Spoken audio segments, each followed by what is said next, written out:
είναι αυτό? Ένα σφουργίτη.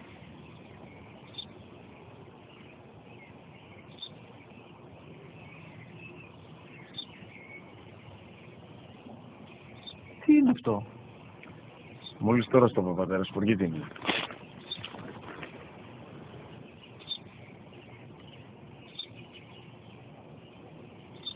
Τι είναι αυτό? Ένα σφουργίτη είναι, πατέρα. Ένα σφουργίτη. Σπουργίτη!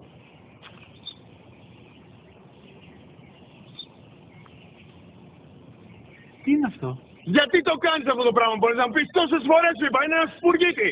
Δεν το καταλαβαίνεις. Πού πας?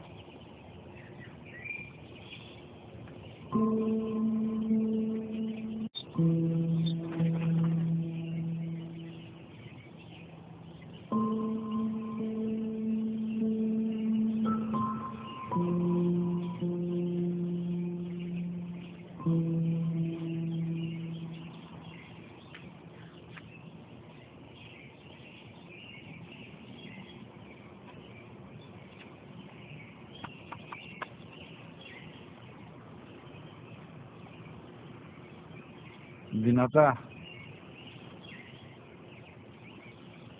Σήμερα ο μικρός μου γιος που πριν λίγες μέρες έκλεισε τα 3 καθόταν μαζί μου έξω στο πάρκο όταν ένα σφουργίτη ήρθε και κάθισε απέναντί μας.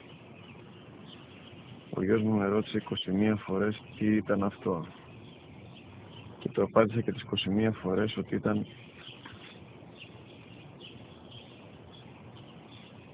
ένα σφουργίτη.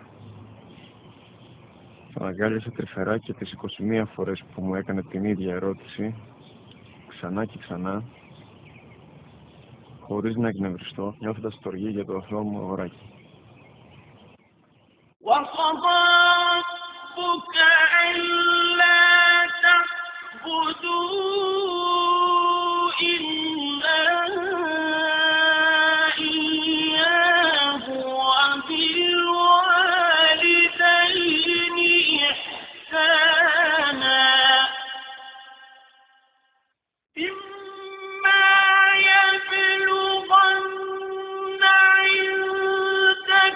الكبر أحدهما